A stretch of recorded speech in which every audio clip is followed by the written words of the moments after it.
And I didn't really think that he could, but I didn't want to hurt his feelings, so I gave him my phone number and forgot. Hollywood's golden age shimmered with elegant silk gowns on red carpets, spotless heroes riding into perfect sunsets, and movie stars whose faces defined an era. But beneath that polished glamour, the studio system carried a darkness the public rarely saw. It was an age when entire communities were erased from the screen, when prejudice was disguised as creative choice, and when powerful stars could get away with saying or doing things that would end careers today. And standing quietly in the middle of it all was Clint Walker, TV's towering cowboy. A man whose calm voice rarely sought conflict, but whose eyes saw everything. Walker entered Hollywood with the innocence of a newcomer, only to find an industry built on rules no one questioned. Casting sheets that automatically excluded non-white actors. Makeup departments that kept brown paint ready for white actors who would portray Native Americans, Asians, or Hispanics. Scripts that reduced minorities to stereotypes or ignored them altogether.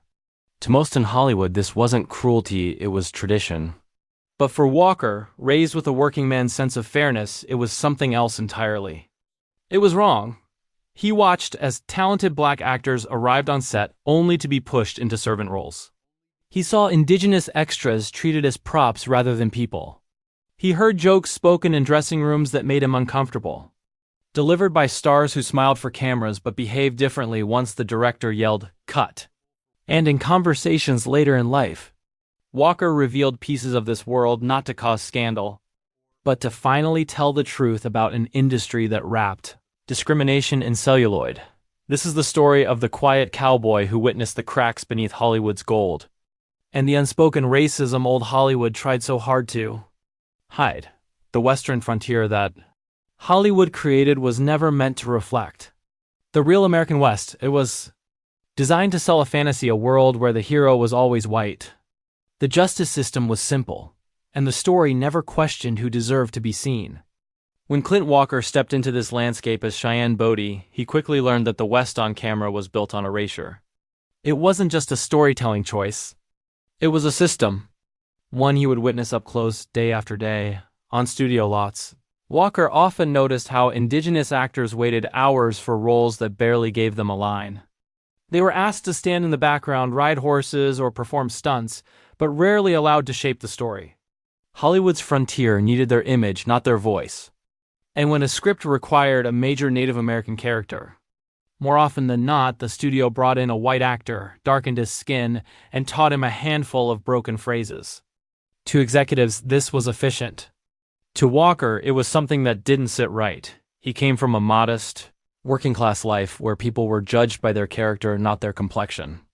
So watching talented Native actors pushed aside sometimes literally felt wrong. He saw their frustration, their disappointment, their resignation. Many stayed quiet because they needed the work.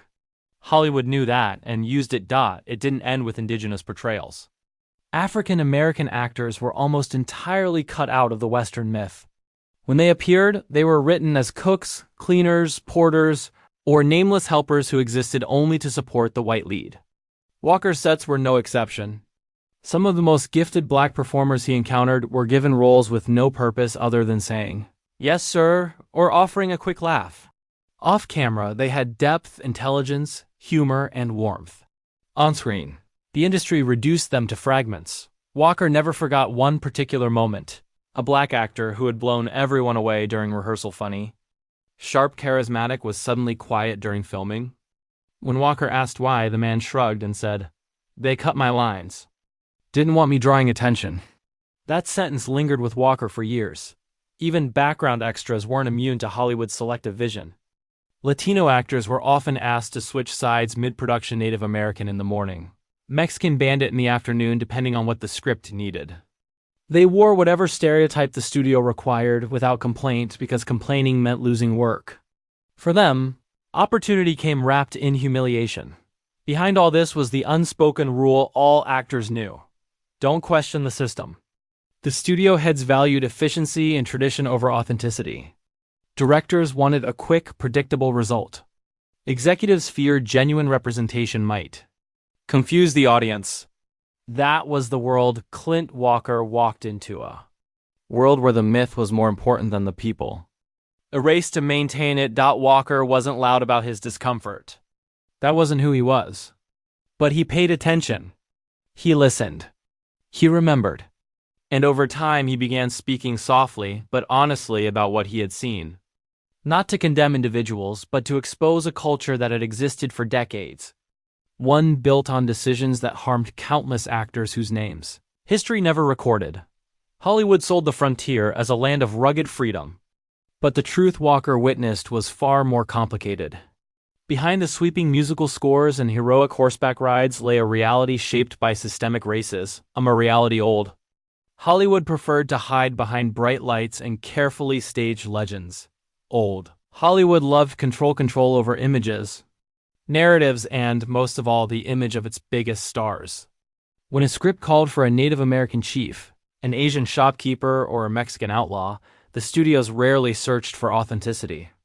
Instead, they reached for the familiar faces that sold tickets. Clint Walker often found himself on sets where the lead Native American in a major story arc walked in with pale skin, blue eyes, and a makeup chair full of brown paint waiting for him. This wasn't a secret. It was policy. Some of the industry's biggest names took roles that were never meant for them. It wasn't always malicious, often they were following what studios insisted upon. But intent didn't erase the harm.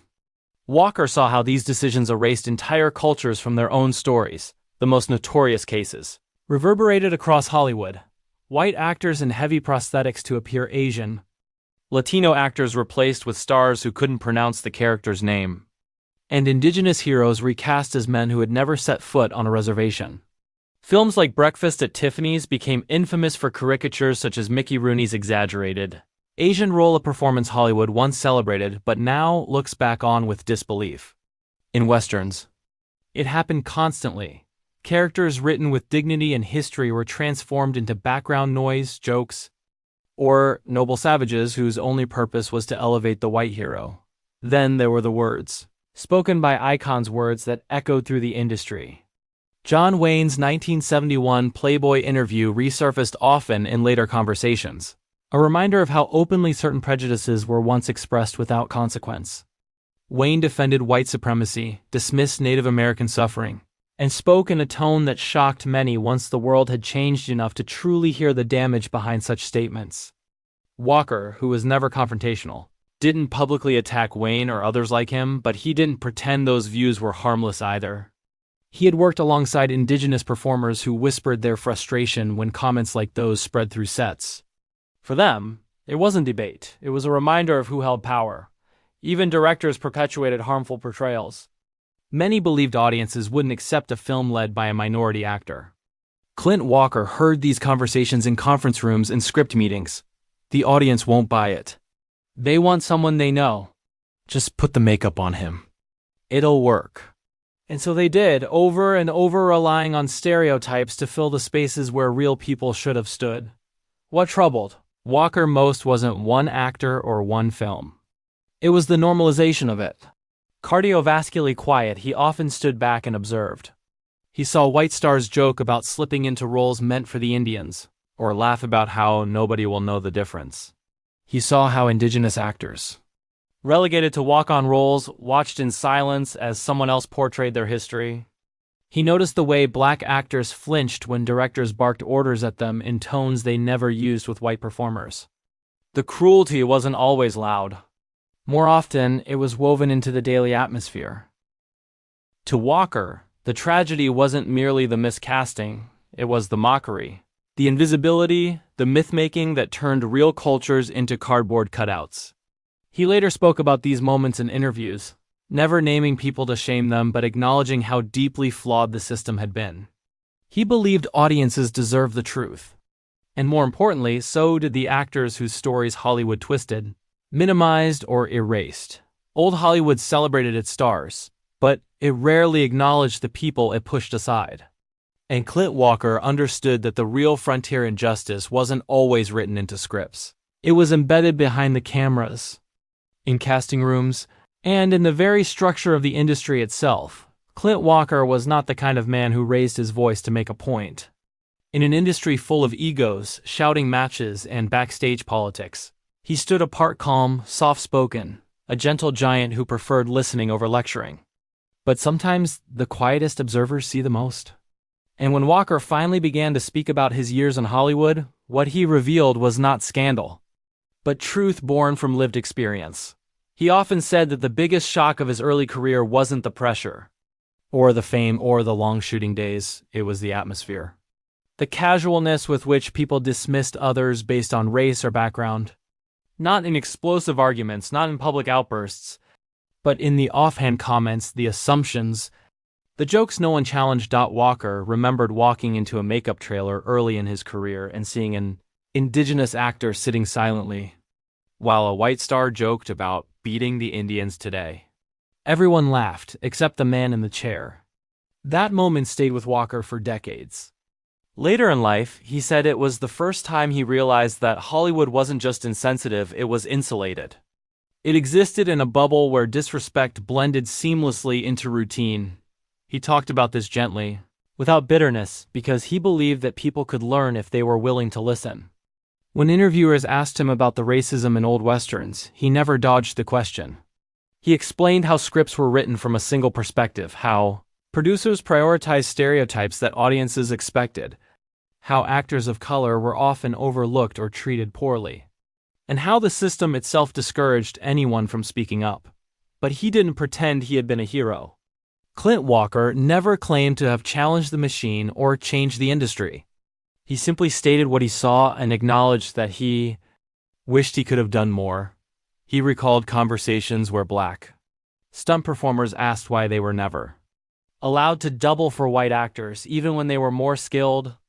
He remembered Native American actors whispering their frustrations between takes, telling stories of roles they lost because studios preferred white men in makeup. These weren't complaints. These were wounds, shared quietly with a man they trusted because Walker treated everyone with the same steady respect. In later interviews, Walker explained that he always tried to make people feel valued, regardless of their position on set. He believed kindness mattered even when he couldn't change the larger structure. Extras who worked with him said he shook their hands, asked about their families, and treated them as colleagues, not props. For minority actors who had spent years being ignored, those small gestures meant more than Walker ever realized. He also expressed regret, something rare among Hollywood icons of his era. Regret that he didn't speak up sooner. Regret that he didn't push back harder when scripts fell into racist cliches. Regret that he was young, eager to succeed, and afraid to rock a boat. He wasn't sure he had the authority to shake yet. That honesty, his willingness to acknowledge his limitations, made his later reflections even more powerful. Walker wasn't rewriting history to portray himself as a crusader. He was offering an unfiltered account of a flawed system, told by someone who had lived inside it and walked away with his integrity intact. He believed the best way to honor the people Hollywood mistreated wasn't through anger, but through truth. And so he spoke softly, steadily, and without dramatics about the racism woven into old Hollywood, trusting that future generations would not repeat the same mistakes. For decades, Hollywood promoted its golden age as a flawless era, an untouched shrine of glamour, artistry, and innocence. The myths were polished, preserved, and passed down like sacred relics. But myths, no matter how beautifully packaged, eventually crack. And when Clint Walker looked back on his time in the industry, he understood that the world was finally ready to confront the truths old Hollywood worked so hard to hide. By the time Walker began speaking openly about the racism he witnessed, the landscape had changed. A new generation of filmmakers was questioning old systems. Audiences were demanding authenticity. Historians were digging into the stories that had been conveniently left out. And slowly, the legend of the clean Hollywood frontier began to crumble. Yet the industry's reluctance to face its past was unmistakable. Studios preferred nostalgia over accountability. Many documentaries about the Golden Age skipped over the experiences of indigenous, Black, Asian, and Latino actors entirely, as if their contributions existed only in the margins. Walker found this deeply troubling. "You can't fix what you refuse to see," he once said in an interview. He believed that remembering the truth was not an attack on the art, but a way to honor the people who were silenced by it. He spoke about actors who died without ever receiving proper credit, whose faces filled scenes but whose names were not allowed to appear on posters.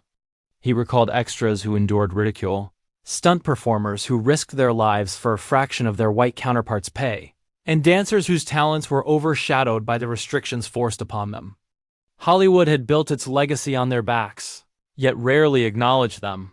Walker understood that the responsibility of telling the truth now fell to those willing to speak, not to shame the past but to illuminate it, to show younger generations that even the brightest eras can cast the darkest shadows. And that honesty is the only way to move forward. He watched with a quiet hope as more minority actors began landing major roles previously reserved for the same recycled archetypes. He saw indigenous consultants brought onto Western productions. He saw black leads in films that rejected the stereotypes he grew up seeing. Hollywood was not healed, but it was evolving.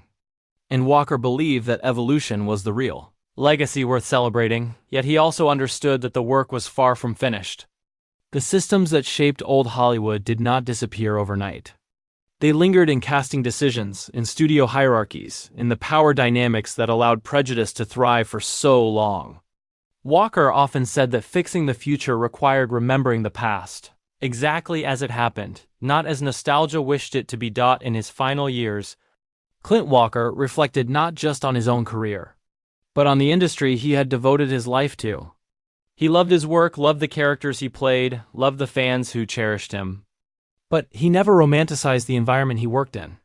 He believed that telling the truth about Hollywood's racism did not diminish its magic. Rather, it made the progress worth fighting for, because the real heroes of Hollywood's story were not just the stars in front of the camera. They were the overlooked, the underpaid, the miscast, and the marginalized.